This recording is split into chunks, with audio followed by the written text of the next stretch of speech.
balancing half moon is one of the most important yoga poses in terms of longevity. Meaning, if you master and nail down your half moon pose now, it will really, really help you later in life. When we're 70 and 80 and in that nursing home, we want our brain to have full and complete confidence in the intricate muscles in our feet, our hip muscles, and our core. Not only will that reduce our risk of falling, but it will just give us so much confidence in our bodies. You know, to give some context, I rarely teach shoulder stand. I don't think shoulder stand is going to help us later in life. I don't see the purpose of doing it. But half moon, however, is just so underappreciated and undervalued. If the goal is longevity, which for me at my age, at 46 years young, that is absolutely my goal. What can I do today that is gonna continue to help me later on in life? So when I'm 70 and 80, daddy is still a rolling stone, rather than just rolling around because I don't have any confidence in my body whatsoever. So how is the setup? So if I'm facing the front, if I'm facing my teacher, my front foot wants to point straight ahead in an ideal world. Now, sometimes that's dictated by the ball and socket of your hip. You might find it more comfortable to turn your front foot in slightly, but I find most people, once instructed, can keep that front foot pointing forward. So my front foot is at 12 o'clock position. I'm going to start by bringing a block out in front of me, and I'm going to rest my hand on the block, and I'm just going to find my balance. Once I have balance, I'm going to push my foot into the ground. And why is my balance? I'm going to blame this spongy yoga mat. Okay. Not only do I push my heel into the ground, I also push my hand into the block as opposed to this. Can you see that? So this is just gravity winning.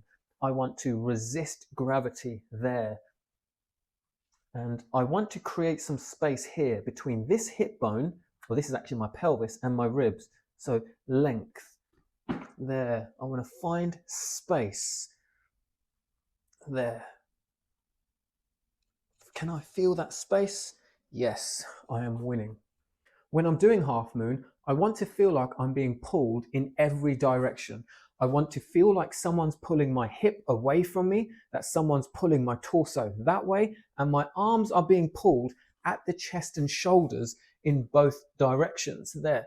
When I come out of the pose, I feel it everywhere. What is happening is all the intricate muscles in my feet are firing and now sending messages to my brain. My brain is responding back by telling all the intricate muscles in my body to switch on to help support me as I balance on one leg. And you need that kind of that loop. It's called the sensory motor loop. You need that loop to be firing and efficient as you get older, as I get older. So first thing is balance. Can you balance? Once you're balanced, you push the block away. You reach back with this leg there. You see how I'm being pulled away? Now I'm being pulled forward and I can take the block away there. And now I'm thinking about space there. So that is my favorite version of the half moon, which is much more core and balance based. You can also turn this into more of a hamstring stretch by keeping your hand on the block.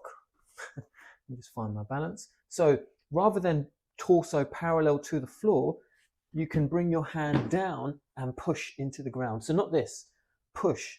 And now I feel that in the back of my leg, my hamstring muscle. So that is less balance and more of a stretch for my hamstring.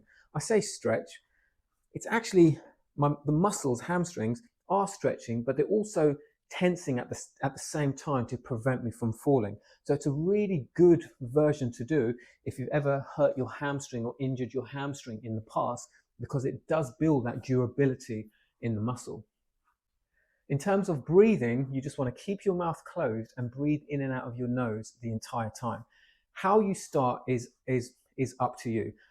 You know I have no bias towards any school of yoga. My bias is just biomechanics. So it really doesn't matter how you enter. You can start from here and then you can push up and create the pose, or you can start from here, find balance, find balance, find balance, and once you're in, okay, let's try that again. So find your balance, find your balance, find your balance, and once you're in, you are in. There we go. That was That's a bit better. If you want the extra challenge, you can do what I teach in 90% of my classes, because if you can still do this when you're 70 and 80 and in that nursing home, seriously, you are winning at life. And really, that is the confidence you still want to have. We lose confidence in our body the older we get.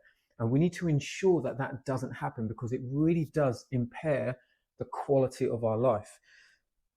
So I go from half moon, and from half moon, I go straight into warrior 3.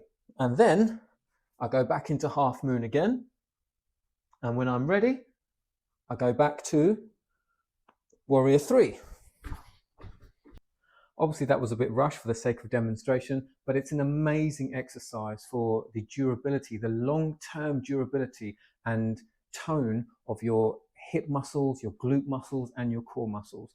As I keep saying, you want people in the nursing home to look at you and think, who is this jabroni with his fancy hips, still teaching yoga at 80 years old, whilst everyone else is still crawling around on the floor? You want that confidence in your body, and really you should not settle for any less.